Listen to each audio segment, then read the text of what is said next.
What is up, guys? This is AlintheaYoh coming at you with a discussion today about a new Buster Blader card, which is very exciting, coming out in the future set, and that is Destruction Swordsman's Cradle. It is a normal trap card and its effect reads as follows: send one Destruction Sword card and one Buster Blader monster from your deck to the graveyard, except Buster Swordsman's Cradle. Special summon one Buster Dragon from your extra deck or graveyard, but destroy it in the end phase of the next turn.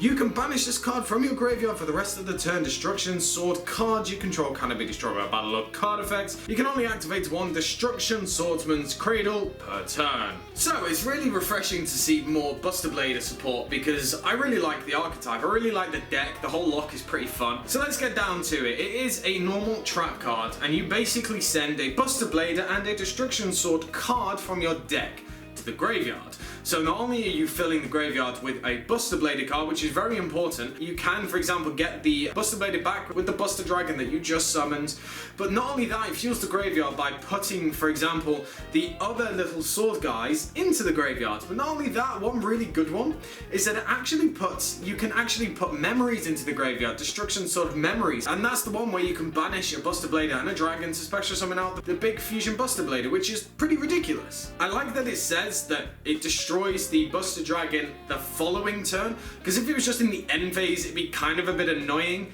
in the fact that, like, oh, I only have this certain amount of plays to make. At least you can stun your opponent if you do summon out the big fusion guy, and you know, just stop them in their tracks, because you know it turns them all to dragons and really stops them. So I really do like it. The second effect, being able to banish to protect Destruction Sword cards, is kind of irrelevant in my opinion. You would really want to be able to protect the big fusion guy, you know, the Dragon Destroyer of Swordsman, but he isn't a destruction, so it's kind of a bit weird. And honestly, it'd be a much better card if you could just protect the big guy, or at least your Buster Dragon, because I feel that it's kind of a bit of a waste. It's not really going to be used all that much, that effect, in my opinion, but still it's a really good card. You can fuel the graveyard, you can send a lot of things there, you can lock your opponent out with their extra deck. Some of the basic combos you can do with it is activate the trap card, send the Buster Blader and the memory card to the graveyard, special summon out the Buster Dragon.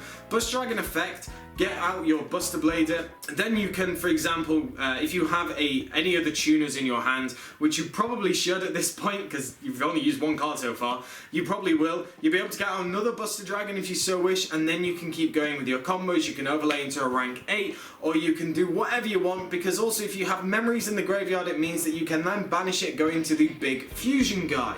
So there's a lot of different combos that you can do with this, and I think it really keeps the deck going. It needs to be quick. The slight problem that I have with it is basically that it is what it is. It is a trap card. I feel that it should have been a spell card. If it was a spell card, it'd be a lot stronger. And you might be saying, well, that might make it a little bit too broke. It won't make it broke, but it'll be really, really good, and that's what the archetype needs. Now, I'm expecting about around 2 more cards for this archetype to be coming out in this set, simply because that's the way that it's going. I believe it was rumored like that, and I think they'll follow through with it. I think that's how it's going to be. Overall, the future for the Buster Blader archetype is pretty strong. It looks pretty good. Obviously, we're gonna have to wait, and you know, the actual lock with your opponent, being, if you don't know what the lock is, it's basically having the Buster Dragon out, as well as the big fusion guy, because then that turns all your opponent's monsters to dragons, and then the big Buster guy switches them all to defense, and none of their effects can be activated, and then it gains 1,000 attack for each. Can't attack directly, but it does do piercing, so you see how that works. Overall, I'm pretty happy with it. I'm excited. I think it's a good maybe 2 of in the deck, maybe 3. It currently depends on what other cards will be coming out for the archetype, so I will just have to wait and see for that. But I want to know what you guys think of the new Buster Trap card. Do you think it is a really good card? Do you think it's a bit meh? Or do you just think it's really not going to help the archetype at all? So as I said, let me know down in the comment section below, and make sure to give me a like, comment, subscribe, and I should catch you guys later.